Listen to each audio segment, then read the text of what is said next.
Hi, it's Panda Movies here. Today, I'm going to explain the horror movie called As Above, So Below. Warning, there are spoilers ahead. Enjoy the video. Polymath and archaeologist Scarlett Marlowe continues her dead father's search for the philosopher's stone, a legendary alchemical substance discovered by alchemist Nicolas Flamel. The reputed stone can allegedly turn base metals into gold or silver and grant eternal life. Scarlett discovers the Rose Key artifact in an Iranian cave slated for demolition, but after she sees a vision of a hanged man, the demolition begins, and she narrowly escapes. Scarlett travels to Paris, and her search becomes the subject of a documentary filmed by Benji. She enlists her former boyfriend George as an Aramaic translator. Using the key to solve a riddle on Flamel's headstone, they are pointed toward the Catacombs of Paris. Unable to legally access a specific tunnel, a stranger points them toward a nearby club to find a cataphile named Papillon, who will help them. The three visit the club and recruit Papillon, his girlfriend Souxie, and their friend Zed. Papillon takes the group to an off-limits entrance. George initially refuses to enter but is forced to join them to escape a policeman. They encounter singing female cultists, including a woman they saw at the club.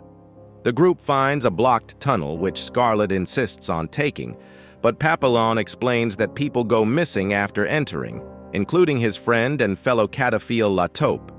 The group takes an alternate route through a narrow tunnel, which collapses behind them. Inexplicably, they find themselves facing the same blocked tunnel and are forced to go through. Inside, they find a bizarrely acting La Taupe, who tells them that going further down is the only way out.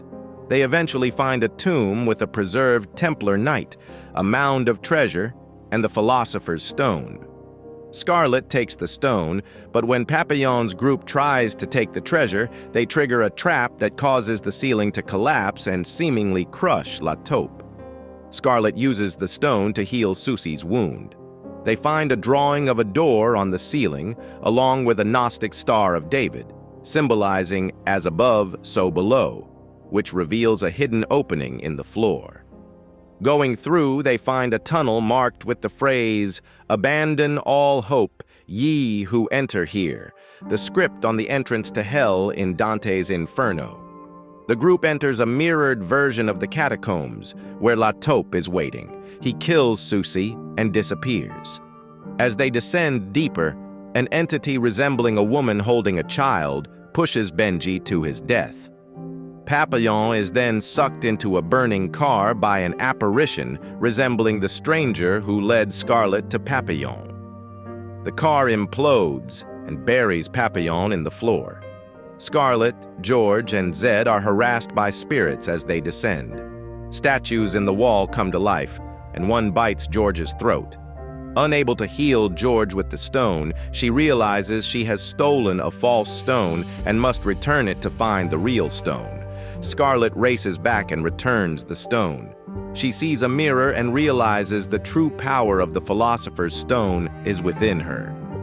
As she returns to George and Zed, she sees the same hanged man that she saw in Iran and recognizes him as her father. She apologizes for ignoring his phone call shortly before he committed suicide, and her father vanishes. Scarlett then returns to George, instantly healing him with a kiss. Chased by demons, the three survivors are cornered before a dark hole. Scarlett explains that they must jump in and confess their past sins to escape.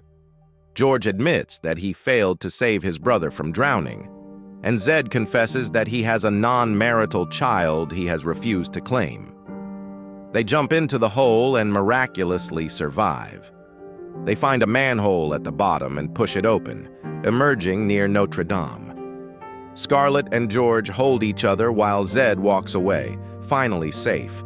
In an ending log, Scarlett says she never ventured to seek or obtain any material treasure, only the truth.